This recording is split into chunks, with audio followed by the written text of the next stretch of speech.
Bunch of Crunch Army, where you at? Your motivation guy is back. It's no secret that getting good at Fortnite on controller is not an easy process, and that's why in today's videos, ladies and gentlemen, we're going to be going over 15 of the best tips for you controller players out there. Where are my controller players at? Hey, I see you. We're going to speed through these tips, guys, so that you can gain as much as possible from this video and get a ton of tips, man, that are going to help you, when it comes to improving and reaching the highest level as a controller player. Alright, so speaking of improving at Fortnite, be sure to check out ProGuides.com, where you can find a pro coach like right now. Yeah, I said right now. This second, head on over to ProGuides.com, where you can find pro players to help you analyze your gameplay and help you spot mistakes. Or you can do a live session to work on your game sense, mechanics, strategy, or anything else. Bunch of Crunch Army, it's about that time. Here we go. It's time to sit back, relax, and grab some of my favorite candy. What is that, y'all? It's that Bunch of Crunch. Yeah, and let's get this going.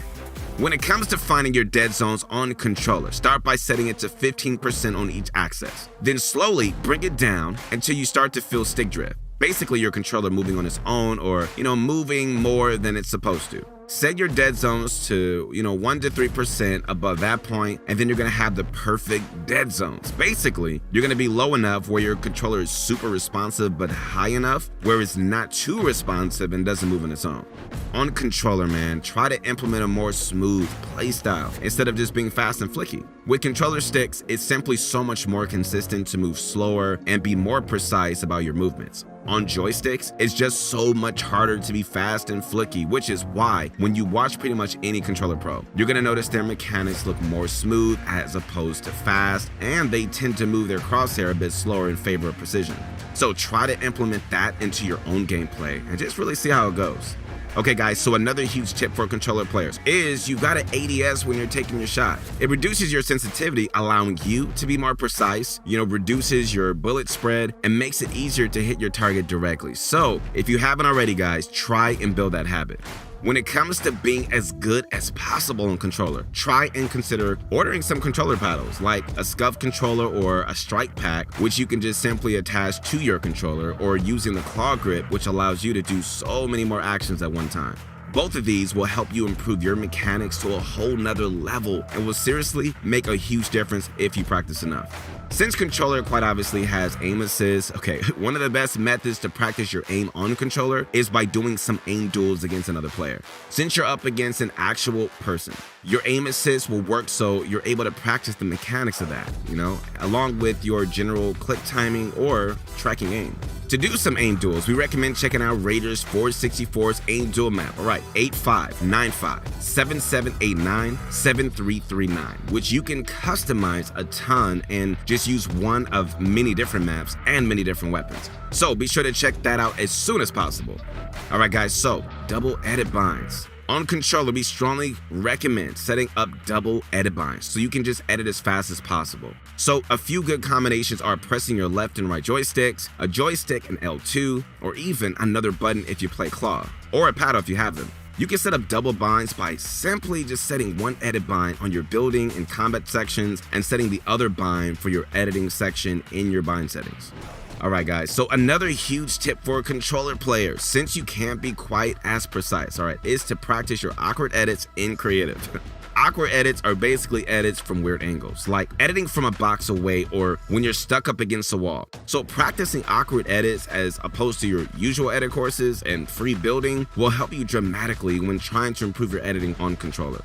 When it comes to linear versus exponential input curves, we strongly recommend choosing linear out of the two. Linear, guys, let's break it down. It basically makes you just more precise, as the further away your joystick is from the center, it'll get faster in a linear pattern, instead of just being away too fast at the end and way too slow near the middle. However, if you want to be a little bit more flicky and mechanical and simply just prefer it, then you can still be really good on exponential. However, the general agreement among controller players is that linear is just better for most players. And speaking of mechanics, don't forget that you can always ask one of our pro coaches on ProGuides.com to either review your gameplay or coach you one-on-one in-game, if you're struggling to improve your mechanics. Because I'm gonna tell you this, oftentimes it's caused by something you just don't realize. And our pro coaches can really help you spot that exact issue and solve it, okay?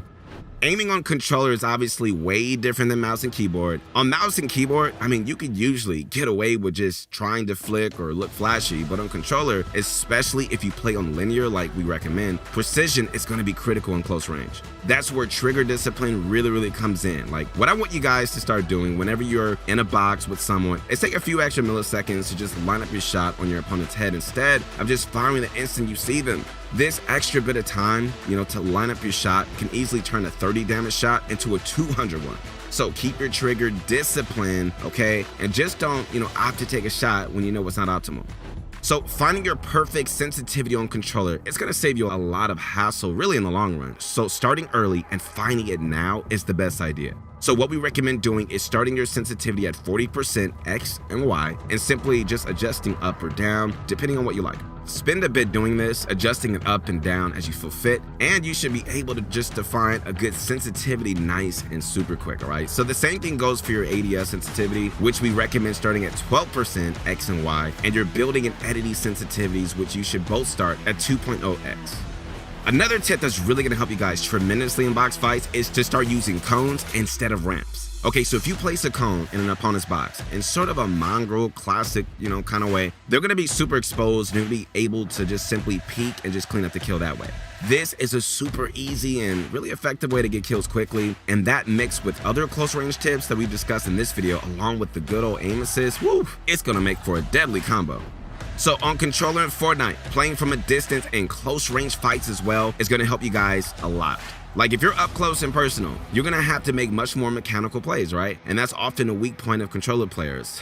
All of that fancy edit plays that keyboard and mouse players like to pull off. On controller, playing from a slight distance in fights, often like a box away or something like that, that's gonna prove to be super helpful. Okay, speaking of playing from distance in fights, one of the best ways to do that and still get damage and win the fight is by using piece control. So basically, piece control just refers to building pieces around your opponent so they're unable to escape. A few common piece control techniques include this, all right. Placing cones in your opponent's box, like we discussed earlier, building a floor and cone above an opponent who's building up, and then editing through for a shot. Editing, then placing walls around your opponent to block them from escaping the side. Those are just a few examples of piece control techniques, but there are many more that you can just learn and really start using to maintain distance in fights and really outplay your opponents. Alright guys, so controller gameplay is quite obviously very specific to controller, which is why we strongly recommend learning directly from controller pros. So top tier controller players like Unknown, Letchi, CRR, just to name a few. So these guys, they're really good names that you should be watching and learning, to really step up your game on controller. And as usual, you can feel free to ask one of our controller coaches, man, at ProGuides.com, who can help give you tailored advice and tips as well. But if you prefer doing it on your own, hey, do your thing. Watching pro player streams and videos and just learning from their gameplay is also solid, all right? And finally, for our last tip, we've got consistent practice. So on controller, you have to be much more precise, and it's easy to get rusty after only a day or two off, right? And that's why we recommend trying to play as often as possible, even if your sessions aren't very long. So a 30-minute session every day is much better than, 2-hour sessions per week. Practicing on a consistent basis on controller is gonna allow you to avoid losing your skill and really just keep you on track with your improvement. All right, overall guys, from settings to piece control to the best ways to practice, this video covers 15 of the most important tips you guys should know when playing on controller. So we tried to compile some of the best tips of all time. So whether you're brand new to controller or, pretty experienced, right? Hopefully you gain quite a bit from this video.